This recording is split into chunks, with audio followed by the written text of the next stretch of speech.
Okay મિત્રો, next આપણે અહીંયા ટોપિક જોઈએ કે જે આપણો ટોપિક છે ગેલ્વેનોમીટર. તો ગેલ્વેનોમીટર એક એવું સાધન છે કે જેના દ્વારા આપણે વિદ્યુત પ્રવાહ માપી શકીએ છીએ. મતલબ કે ગેલ્વેનોમીટર દ્વારા આપણે તેમાંથી પસાર થતો વિદ્યુત પ્રવાહ મેળવી શકીએ છીએ. તો ગેલ્વેનોમીટર પ્રવાહ સંવેદિત સાધન છે. તો અહીંયા આપણને ગેલ્વેનોમીટરની જરૂર કેમ પડી? તો ગેલ્વેનોમીટરનો ઉપયોગ કરીને આપણે એમીટર અને વોલ્ટમીટર બનાવી શકીએ છીએ કે જે આપણે આગળ જોઈશું. તો અહીંયા આપણે પહેલા તો સાદું સિમ્પલ ગેલ્વેનોમીટર સમજીએ. તો ગેલ્વેનોમીટરની આકૃતિ, તેની રચના આપણે સમજીએ, તેનો સિદ્ધાંત શું છે અને તેની કાર્ય પદ્ધતિ આપણે સમજીશું. તો સિમ્પલ અહીંયા આકૃતિમાં ગેલ્વેનોમીટર આપણને દર્શાવેલું છે.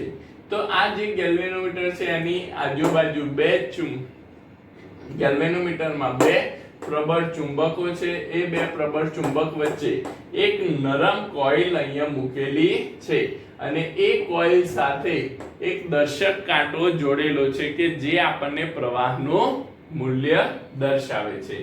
તો અહીંયા ગેલ્વેનોમીટરની રચનામાં સિમ્પલ છે. તો અહીંયા બે સ્થિત ચુંબક ગૂંચળા સ્થિત ચુંબક છે. આ આપણને ગૂંચળું આપ્યું છે. અહીંયા જે લાઈનો દેખાય છે તે તેની ત્રિજ્યાવર્તી ચુંબકીય ક્ષેત્ર છે અને આ આપણો દર્શક કાંટો છે.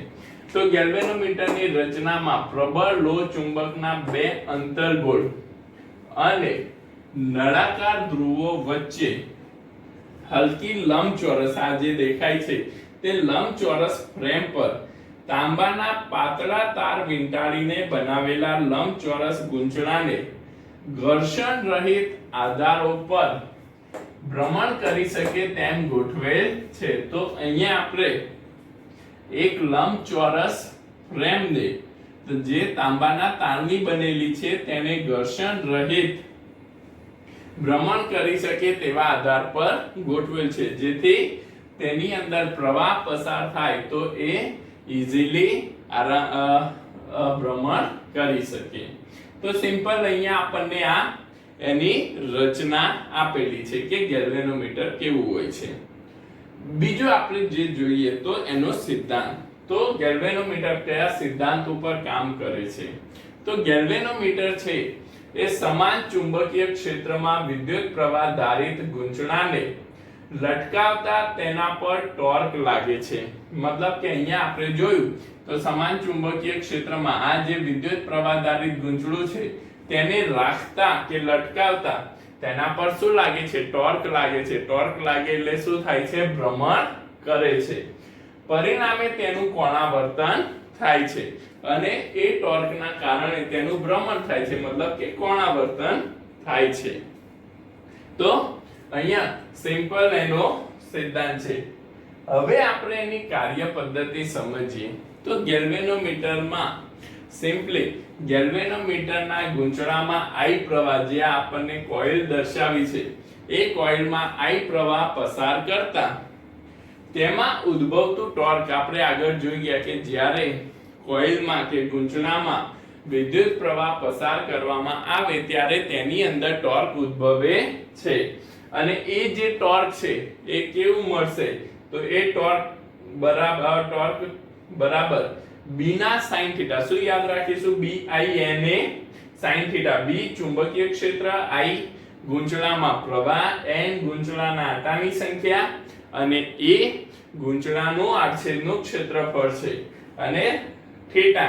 તો થીટા ખૂણો એ ચુંબકીય ક્ષેત્ર અને ગૂંચળાના ક્ષેત્રફળ સદિશ વચ્ચેનો ખૂણો છે કે જેને સિમ્પલી તમારે યાદ રાખવું હોય તો B ના sin થીટા દ્વારા તમે તેને યાદ રાખી શકો છો. તો અહીંયા આપણે ત્રિજ્યાવર્તી ચુંબકીય ક્ષેત્રને કારણે તો અહીંયા જોઈએ તો ચુંબકીય ક્ષેત્ર અને ક્ષેત્રફળ સદિશ વચ્ચેના ખૂણાની આપણે વાત કરીએ તો ત્રિજ્યાવર્તી ચુંબકીય ક્ષેત્રને કારણે ગૂંચળાનો પૃષ્ઠ સદિશ A સદિશ અને ચુંબકીય ક્ષેત્ર મતલબ આ જે ગૂંચળું છે, કોઇલ છે, એ કોઇલનો ક્ષેત્રફળ સદિશ અને અહીંયા કેવું છે, ત્રિજ્યાવર્તી ચુંબકીય ક્ષેત્ર છે. ત્રિજ્યાવર્તી ચુંબકીય ક્ષેત્ર હોવાને કારણે તેનો પૃષ્ઠ સદિશ A સદિશ અને ચુંબકીય ક્ષેત્ર હંમેશા કેટલા ડિગ્રીના ખૂણે રહેશે? 90 ડિગ્રીના ખૂણે રહેશે. હંમેશા બંને 90 ડિગ્રીના. એક તો ત્રિજ્યાવર્તી ચુંબકીય ક્ષેત્ર છે અને તેનું ક્ષેત્રફળ સદિશ આ દિશાનું છે, એટલે એ હંમેશા કેવા રહેશે? 90 ડિગ્રીના ખૂણે રહેશે. તો આપણને મહત્તમ ટોર્ક શું મળે? તો અહીંયા sin 90 શું થશે? 1. તો મહત્તમ ટોર્ક કેટલું મળશે? NIAB કાં તો B ના NIAB કાં તો આપણે સિમ્પલી યાદ શું રાખી શકીએ? B ના યાદ રાખી શકીએ. તો મહત્તમ ટોર્ક આપણને આટલું મળે છે. મતલબ કે જ્યારે વિદ્યુત પ્રવાહ ધારિત ગુંજળાને ચુંબકીય ક્ષેત્રમાં રાખીએ તો આપણને મહત્તમ ટોર્ક NIAB જેટલું મળે છે.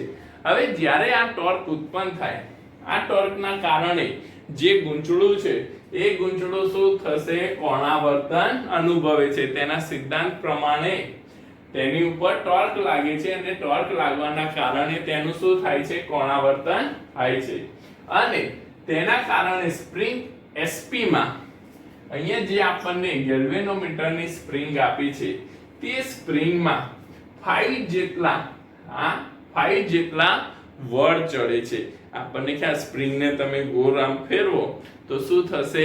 તેની અંદર વળ ચડે. મતલબ તારને કોઇલ હોય, તાર હોય, એને આપણે ગોળ ફેરવીએ તો એની અંદર શું ચડે છે? વળ ચડે છે. તો 5 જેટલા વળ ચડે છે. હવે આપણને ખ્યાલ છે કે જ્યારે મિત્રો કોઈ પણ દોરી કે સ્પ્રિંગ હોય તેની ઉપર વળ ચડાવવામાં આવે અને જેવું આપણે એને મૂકીએ એટલે પાછું એ શું થાય છે? મૂળ સ્થિતિમાં પાછું આવવાનો પ્રયત્ન કરે છે. મતલબ કે તેને મૂળ સ્થિતિમાં લાવવા માટે તેની અંદર પાછું બીજું પુનઃસ્થાપક ટોર્ક હોવું જોઈએ. મતલબ કે તેની અંદર પુનઃસ્થાપક ટોર્ક લાગતું હોવું જોઈએ. તો તેની અંદર સ્પ્રિંગ SP ની અંદર ઉદ્ભવતું પુનઃસ્થાપક ટોર્ક કેટલું હશે? તો પુનઃસ્થાપક ટોર્ક અહીંયા આપણે લઈએ તો પુનઃસ્થાપક ટોર્ક એ જે આંટા ચડાવેલા છે એ આંટાના બળ ઉપર આધાર રાખે છે. તો પુનઃસ્થાપક પ્રોપોર્શનલ ટુ, મતલબ પુનઃસ્થાપક ટોર્ક એ જે સ્પ્રિંગ પર ચડેલા આંટા પર આધાર રાખે છે. તો પુનઃસ્થાપક ટોર્ક આપણને કેટલું મળશે? બરાબર K * 5. K અહીંયા શું છે? તો સ્પ્રિંગ અચળાંક છે. K અહીંયા શું છે મિત્રો? સ્પ્રિંગ અચળાંક આપણને આપેલું છે. તો અહીંયા આ જે પુનઃસ્થાપક, આટલી વસ્તુ તમે મિત્રો નોટબુકમાં નોટ કરી લો. હજી આપણે આગળ એને થિયરીને જોઈએ.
તો મિત્રો આપણે આગળ જોઈએ તો અહીં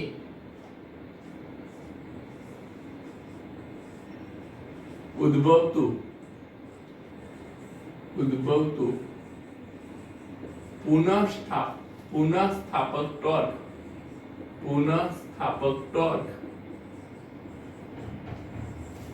ટોર્ક મહત્તમ ટોર્કના મહત્તમ ટોર્ક કયું તો મેક્સ ની વિરુદ્ધ દિશાનું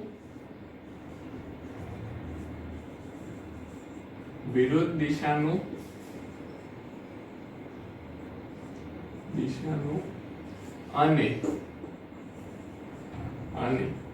તેને સમતોલતું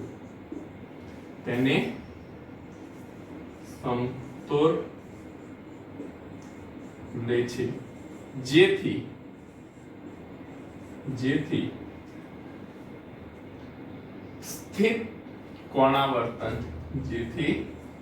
સ્થિત કોણાવર્તન થાય છે જેથી શું થાય છે સ્થિત કોણાવર્તન થાય છે કે જેનો મતલબ શું થયો મિત્રો તો ટો પુનઃસ્થાપક બરાબર ટો મેક્સિમમ ટો પુનઃસ્થાપક બરાબર ટોર્ક મેક્સિમમ તો પુનઃસ્થાપક કેટલું છે K5 બરાબર મેક્સિમમ તો BINA B ના મહત્તમ ટોર્ક કેટલું હતું BINA તો જેના પરથી જે કોણાવર્તન થાય છે તેને BNA/K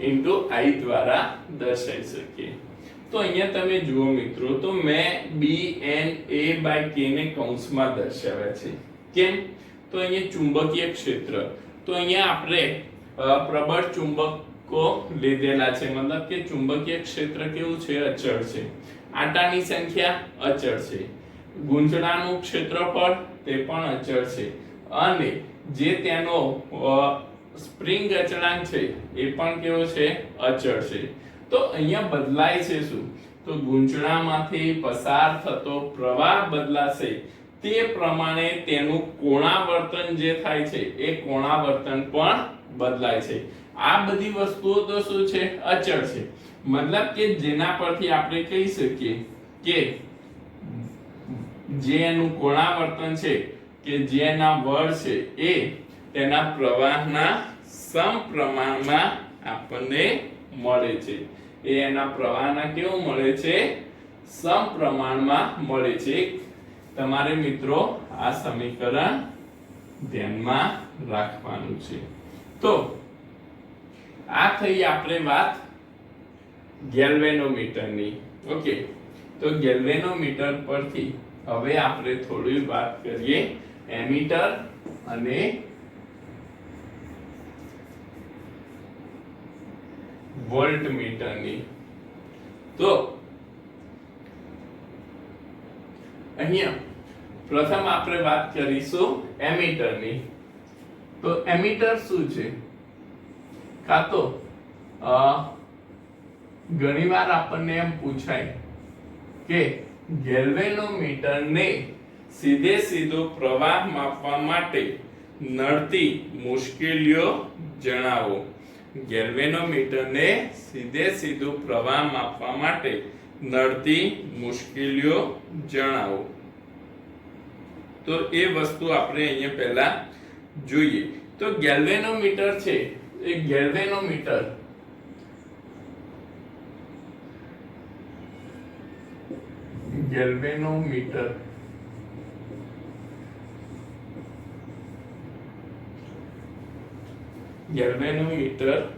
ને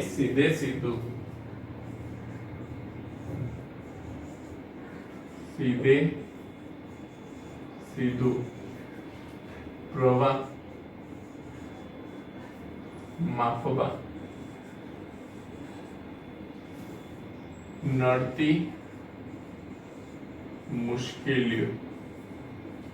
મુશ્કેલીઓ જણાવો ઓકે મિત્રો આ જે એમીટરમાં જ આવી છે તો આપણે તે સમજીએ કે ભાઈ ગેલ્વેનોમીટર તો પ્રથમ આપણે વાત કરીએ તો ગેલ્વેનોમીટર છે એ ગેલ્વેનોમીટર ખૂબ જ સંવેદનશીલ સાધન છે કે મતલબ કે તે માઇક્રો એમ્પિયર જેટલા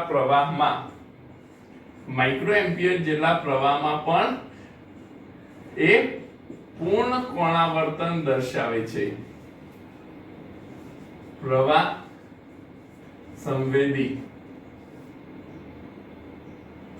સંવેદી સાધન છે કે જે માઇક્રો એમ્પિયર ના પ્રવાહમાં પણ પ્રવાહ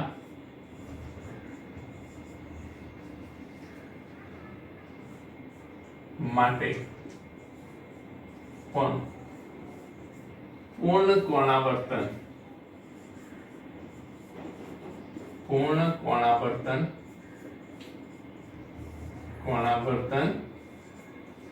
દર્શાવે છે.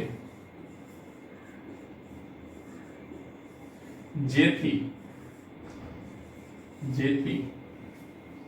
વ્યવહારુ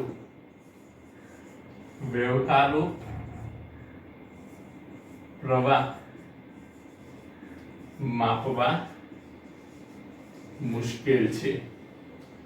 માપવા મુશ્કેલ છે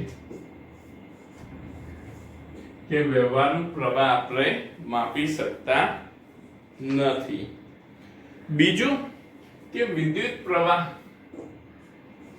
માપવા માટે ગેલ્વેનોમીટરને શ્રેણીમાં જોડવું પડે. તો વિદ્યુત પ્રવાહ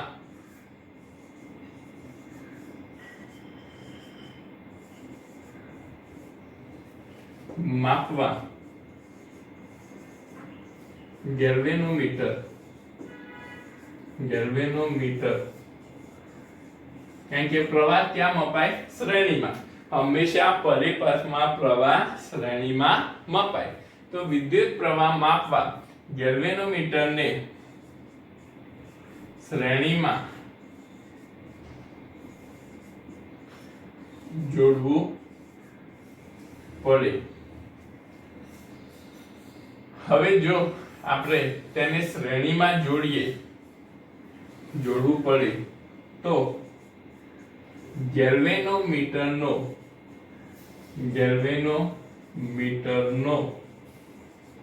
અવરોધ પણ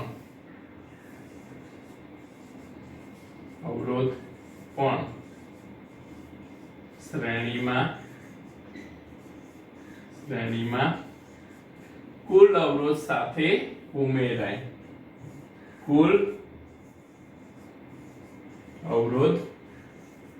સાથે ઉમેરાય. જેથી પ્રવાહનું ચોક્કસ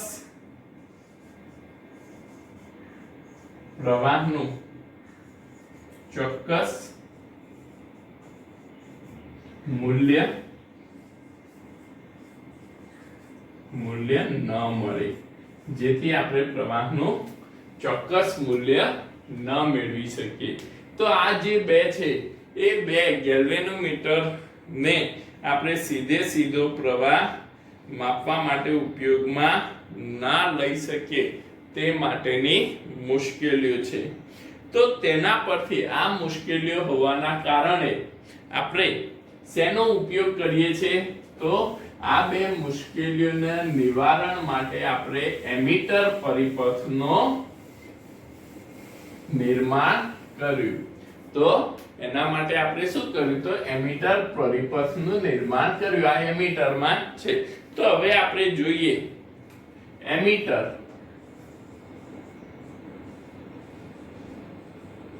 અને શન્ટ અવરોધ.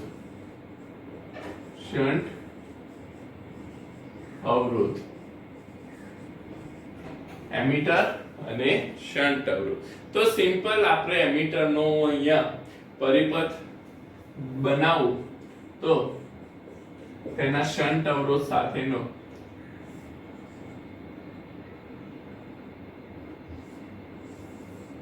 આ છે ગેલ્વેનોમીટર G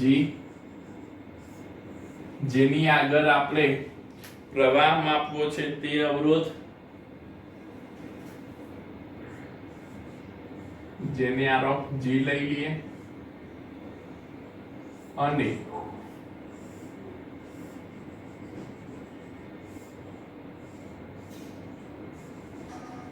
આ બંનેની સમાંતરમાં જ્યાં જી ગેલ્વેનોમીટર નો અવરોધ અને આર ઓફ એસ એ શન્ટ અવરોધ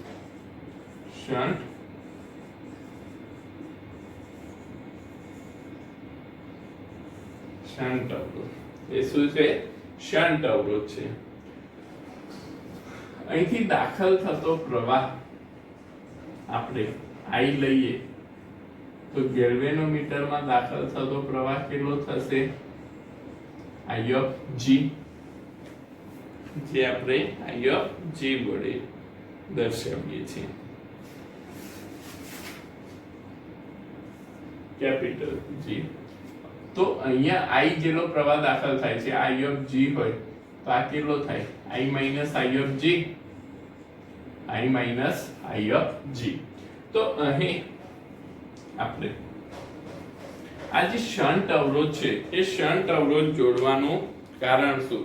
કે શન્ટ અવરોધનું મૂલ્ય કેવું હોય છે? તો શન્ટ અવરોધનું મૂલ્ય ગેલ્વેનોમીટરના અવરોધ કરતા ઘણું નાનું હોય છે, જેના કારણે ગેલ્વેનોમીટરમાંથી પસાર થતા પ્રવાહ મતલબ કુલ પ્રવાહનો ઘણો બધો ભાગ શેમાંથી પસાર થઈ જાય છે? શન્ટ અવરોધમાંથી પસાર થઈ જાય છે, જેના કારણે ગેલ્વેનોમીટરનો ડેમેજ થવાનું મતલબ કે તેનો ઉડી જવાનો જે પ્રશ્ન છે કાં તો તેનું પૂર્ણ કોણાવર્તન થવાનો જે પ્રશ્ન છે તેને આપણે નિવારી શકીએ છીએ. બીજું, અહીંયા શન્ટ અવરોધ છે એ શન્ટ અવરોધનું મૂલ્ય ગેલ્વેનોમીટરના અવરોધ કરતા ઘણું નાનું હોવાના કારણે આપણને પ્રવાહનું ચોક્કસ મૂલ્ય મળે છે. તો અહીંયા મિત્રો આ જે શન્ટ અવરોધ છે આ પરિપથ પરથી આપણને શન્ટ અવરોધનું મૂલ્ય શોધવાનું થાય. તો આને આપણે શન્ટ અવરોધનું મૂલ્ય શોધવું હોય તો આ પરિપથમાં કિર્ચોફનો નિયમ લગાડતા પરિપથમાં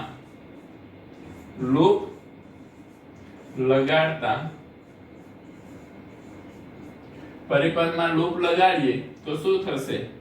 માઈનસ Ig into G.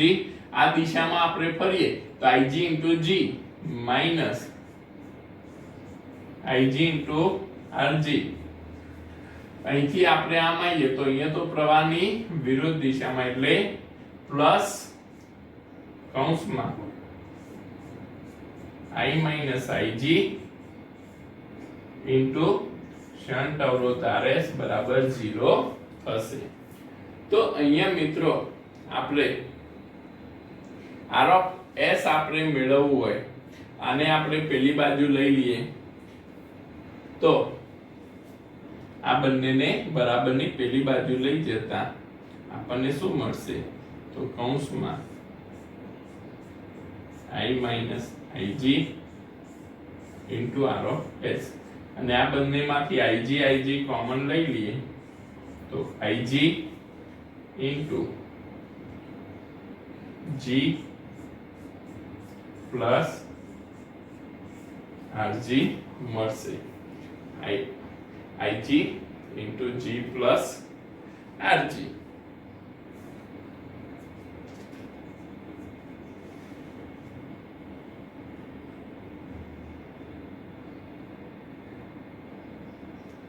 મિત્રો આ જે G છે તેનો જ અવરોધ આપણે Rg ગણેલો છે. G છે ગેલ્વેનોમીટર છે, ગેલ્વેનોમીટરનો અવરોધ જ Rg ગણેલો છે, એટલે અહીંયા એટલા માટે આપણને ડબલ Ig into Rg મળશે. ઓકે, આ જે ગેલ્વેનોમીટર છે એનો જ અવરોધ આપણને Rg આપેલો છે, જેની સમાંતરમાં R of S અવરોધ લીધો છે. તો અહીંયા હવે આપણે R of S નું મૂલ્ય મેળવવું હોય તો R of S ને કરતા બનાવી દઈએ તો R of S બરાબર શું થઈ જશે? Ig into Rg upon I minus Ig આપણને મળે છે, જેને શન્ટ અવરોધ R of S, જેના પરથી આપણને MCQ અને જેના પરથી આપણને દાખલા ગણવાના પણ પૂછાય છે. તો આ ઇક્વેશન તમારે ધ્યાનમાં રાખવાનું છે. તો આ તો થઈ ગયું એમીટરની વાત, કે જે તમારે પ્રેક્ટિકલમાં પણ ભણવાનું છે. એમીટર શું છે? કાં તો ગેલ્વેનોમીટરનું એમીટર તરીકે આપણે ગેલ્વેનોમીટરનું એમીટરમાં રૂપાંતર કરો, એ પણ આપણને પ્રયોગ આવે છે. બીજું હવે આપણે જોઈએ તો બીજું શું છે? તો એક તો એમીટર પ્રવાહ માપે છે, એ જ રીતે આપણે વોલ્ટમીટરનો ઉપયોગ કરીને વિદ્યુત સ્થિતિમાન માપી શકીએ. તો પહેલા તો આપણે વોલ્ટમીટર અહીંયા સમજી લઈએ. તો વોલ્ટમીટર શું છે?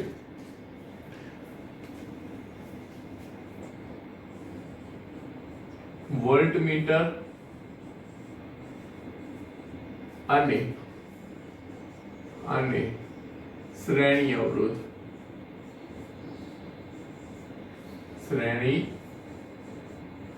અવરોધ, તો વોલ્ટમીટર છે એ વોલ્ટમીટર હંમેશા વિદ્યુત સ્થિતિમાન માપવા માટે સમાંતરમાં રાખવામાં આવે છે. હવે જ્યારે આપણે વિદ્યુત સ્થિતિમાન માપવા તેને સમાંતરમાં રાખીએ ત્યારે તેના ગેલ્વેનોમીટરમાંથી વધુ પ્રવાહ પસાર ન થઈ જાય તે માટે તેની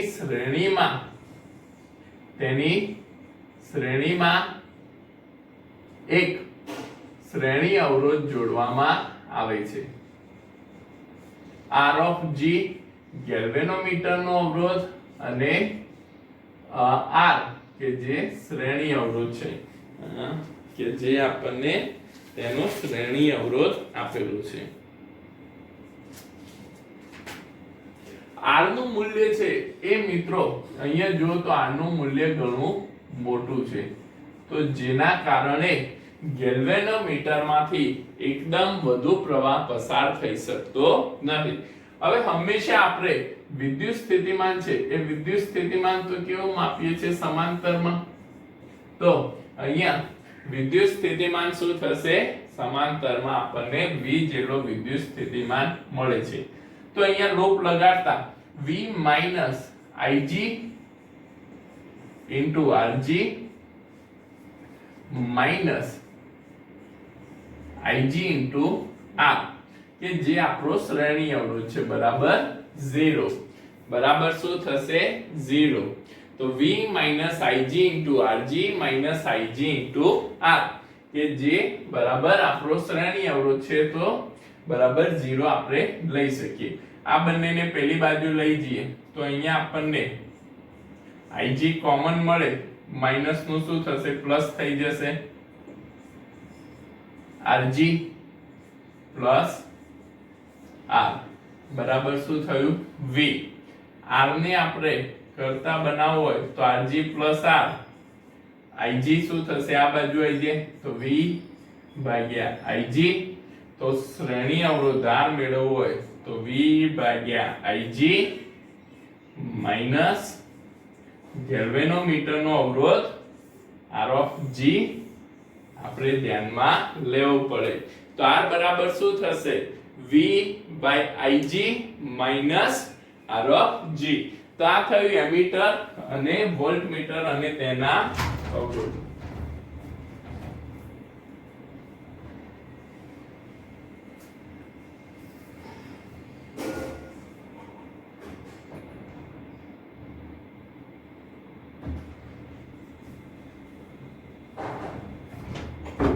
જે તમે તમારી નોટમાં નોટ ડાઉન કરી લો. હવે લાસ્ટ ટોપિક આપણો છે કે ગેલ્વેનોમીટરની પ્રવાહ સંવેદિતા. એ સમજીશું એટલે આપણું આ જે ચેપ્ટર છે ચોથું ચેપ્ટર આપણું અહીંયા પૂર્ણ થશે. એક અને એક ન્યુમેરિકલ છે એ આપણે જોઈ લઈએ એટલે આપણું ચોથું ચેપ્ટર અહીંયા પૂર્ણ.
ગેલ્વેનોમીટરની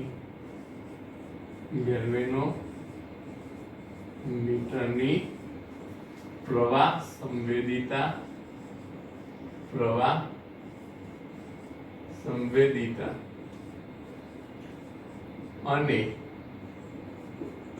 અને વિદ્યુત સ્થિતિમાન કાં તો વોલ્ટેજ સંવેદિતા પણ આપણે કહી શકીએ. વિદ્યુત સ્થિતિમાન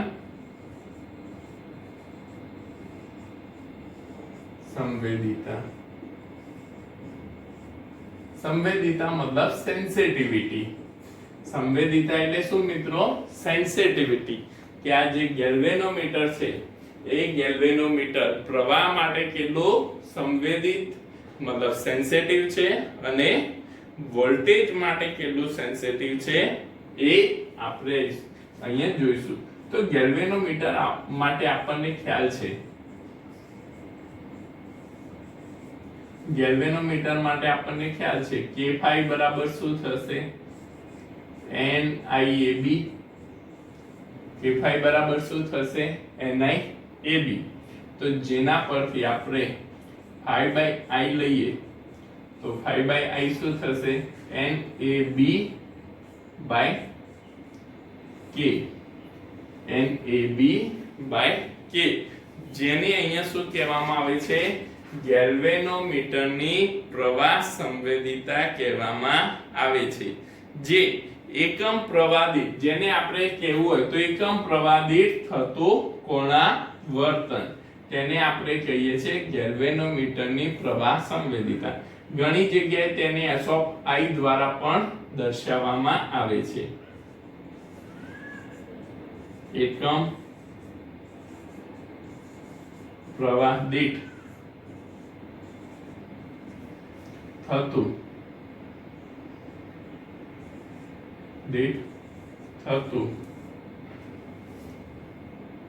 કોણાવર્તન.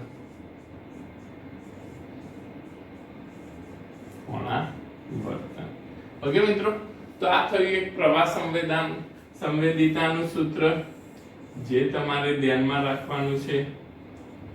ઓકે, હવે આપણે વાત કરીએ તો તેની ગેલ્વેનોમીટરની વિદ્યુત સ્થિતિમાનની સંવેદિતા. તો આ સૂત્રને આપણે અહીંયા લઈએ તો 5/I બરાબર NAB/K. હવે આ સૂત્રને બંને બાજુ R વડે અવરોધ R વડે ભાગતા તો 5/I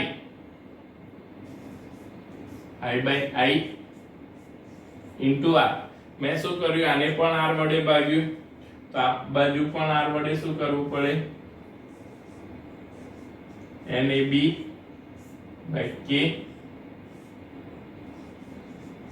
1/r r વડે ભાગી નાખ્યું I into r એ તો શું છે વિદ્યુત સ્થિતિમાન I into r આપણને શું મળે છે વિદ્યુત સ્થિતિમાન તો 5/v વિદ્યુત સ્થિતિમાન બરાબર NAB by K into R જેને ગેલ્વેનોમીટરની વિદ્યુત સંવેદિતા કહે છે જે એકમ વિદ્યુત સ્થિતિમાન દીઠ એકમ વિદ્યુત સ્થિતિમાન દીઠ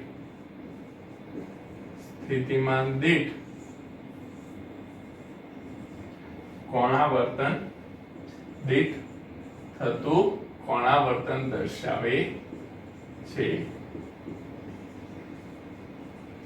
મતલબ કે એક વિદ્યુત એક વોલ્ટેજ આપણે આપીએ તો તેના દ્વારા કેટલું કોણાવર્તન થાય છે તે આપણને આના દ્વારા મળે છે તો અહીંયા મિત્રો આપણું ચેપ્ટર થિયોરિકલ પાર્ટ પૂરો થયો આમાં ન્યુમેરિકલ પણ દાખલા પણ મેં ઓલમોસ્ટ બધા તમને કરાવી દીધા છે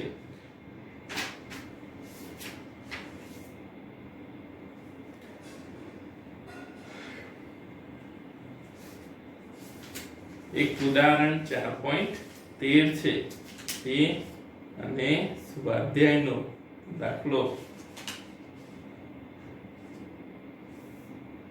4.10 આપણે જોઈએ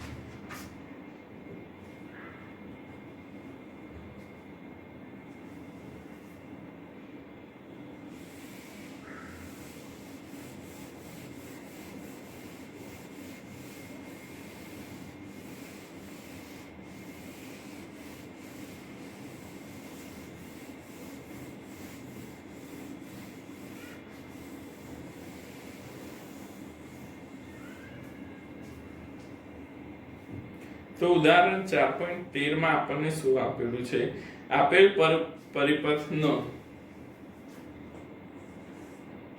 ઉદાહરણ 4.13 જ્યાં આપણને પરિપથ આપેલો છે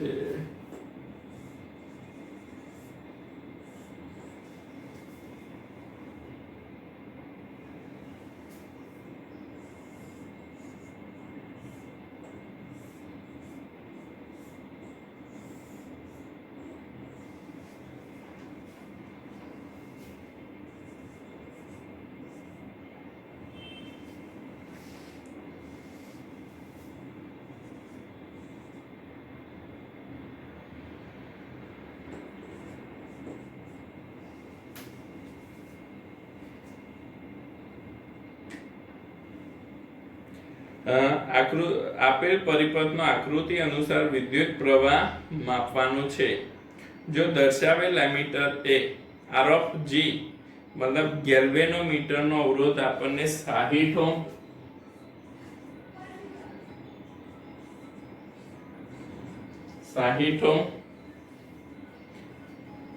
તો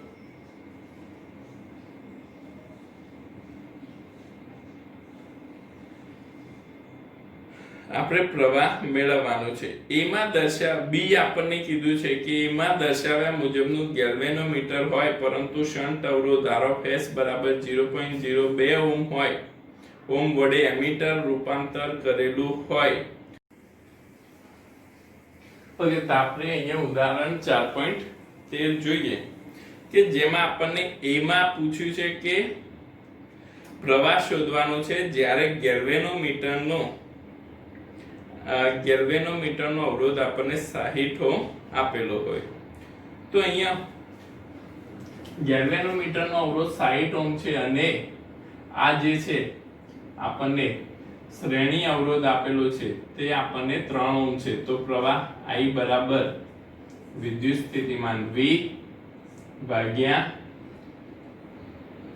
R of G વત્તા 3 તો I બરાબર શું થશે V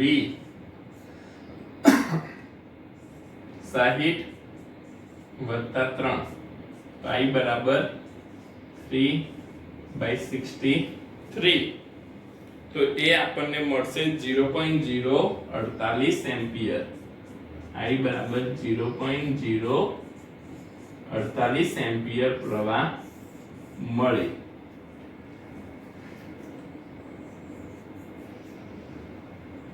બી આપણને મેળવવાનું કીધું છે કે બી માં આપણે જોઈએ તો બી આપણને શું કીધું છે કે એ માં દર્શાવ્યા મુજબ ગેલ્વેનોમીટર હોય પરંતુ શન્ટ અવરોધ ધારો S આપણને 0.02 ઓહ્મ વડે એમીટરમાં રૂપાંતર કરેલું હોય તો તેનો પ્રવાહ મેળવો. તો તેનો પ્રવાહ મેળવવાનો કીધો છે. મતલબ કે આપણે પહેલા તો શું કરવું પડે, એમીટરનો પ્રવાહ મેળવવો પડે. હવે એમીટરમાં પ્રવાહમાં શું થશે તો ગેલ્વેનોમીટરનો પ્રવાહ R of G into R of S બંને કેવા સમાંતર છે. R of G plus R of S. તો R of A બરાબર 60 into 0.02 અને 60 વત્તા 0.02 આપણને મળે છે. મતલબ કે એ આપણને અવરોધ ઓલમોસ્ટ R of A કેટલો મળે 0.02. આમ તો તમે સીધો R of S જેટલો લખી લો તો પણ ચાલે, પણ દાખલામાં આપણે ગણતરી કરીને બતાવવી જરૂરી છે. તો આપણને મળી ગયો એમીટરનો અવરોધ. તો પ્રવાહ I બરાબર શું થાય, I બરાબર V upon R of A વત્તા 3. તો I બરાબર V3 ભાગ્યા 0.02 વત્તા 3. તો I આપણને પ્રવાહ મળશે 3 ભાગ્યા 3.02. તો I પ્રવાહ આપણને મળે છે 0.99 એમ્પિયર. I પ્રવાહ આપણો કેટલો થશે 0.99 એમ્પિયર. તો આ આપણો થઈ ગયો I પ્રવાહ. હવે આપણને સી માં કીધું છે કે શૂન્ય અવરોધ વાળા આદર્શ એમીટર માટે, કે ભાઈ જેનો એમીટરનો કોઈ અવરોધ જ નથી, તો શૂન્ય એમીટર વાળા આદર્શ અવરોધનું આપણે અહીંયા જોઈએ તો અહીંયા એમીટરનો અવરોધ આપણે કેટલો લીધો 0.02. એની જગ્યાએ શું લઈ લેવાનો, શૂન્ય. તો તેના માટે I બરાબર V upon R of A plus 3. પણ R of A શું લઈ લેવાનો, શૂન્ય. V કેટલું છે 3 વોલ્ટ. તો I આપણને કેટલો મળે 1 એમ્પિયર પ્રવાહ મળે છે. I આપણને કેટલો મળે 1 એમ્પિયર પ્રવાહ મળે. તો આમ આપણે અહીંયા પ્રવાહ મેળવી શકીએ છીએ.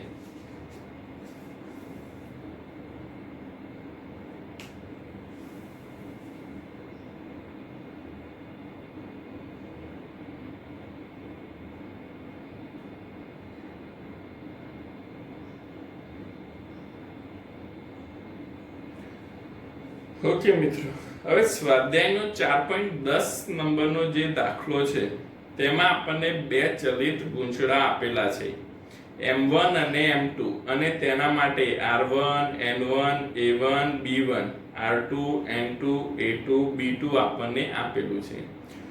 અને આપણને એમ પૂછ્યું છે કે M2 અને M1 માટે વિદ્યુત પ્રવાહ સંવેદિતાનો ગુણોત્તર. એમાં આપણને વિદ્યુત પ્રવાહ સંવેદિતાનો ગુણોત્તર પૂછ્યો છે, અને બી માં આપણને વોલ્ટેજ પ્રવાહ સંવેદિતાનો ગુણોત્તર પૂછ્યો છે. તો એ બંને તમે હોમવર્કમાં આરામથી પ્રવાહ સંવેદિતાના સમીકરણ આપણે જોયા, એ સમીકરણનો ઉપયોગ કરીને તમે હોમવર્કમાં એ દાખલા કરી શકો છો. મતલબ આરામથી ઈઝી દાખલો છે. તો તમે એને પ્રવાહ સંવેદિતા અને વિદ્યુત સ્થિતિમાન સંવેદિતાનો ગુણોત્તર બંને ગૂંચળા માટે લઈ શકો છો. ઈઝીલી થઈ શકે. તો કે મિત્રો આપણે આ ચોથું ચેપ્ટર જોયું, જેમાં ઓલમોસ્ટ બધી થિયરી A to Z આપણે અહીંયા જોયેલી છે. બીજું એના બધા ઉદાહરણ અને સ્વાધ્યાયના દાખલા પણ આપણે કમ્પ્લીટ કરી લીધા છે. 2 કે 3 દાખલા મેં તમને હોમવર્કમાં આપેલ છે, એ પણ તમે કરી લેશો. એની સાથે આપણે અહીંયા ચોથું ચેપ્ટર પૂર્ણ કરીએ છીએ. તો આગળના ચેપ્ટરમાં આપણે મળીશું. તો અહીંયા ચોથું ચેપ્ટર આપણું પૂર્ણ થાય છે. Okay, thank you.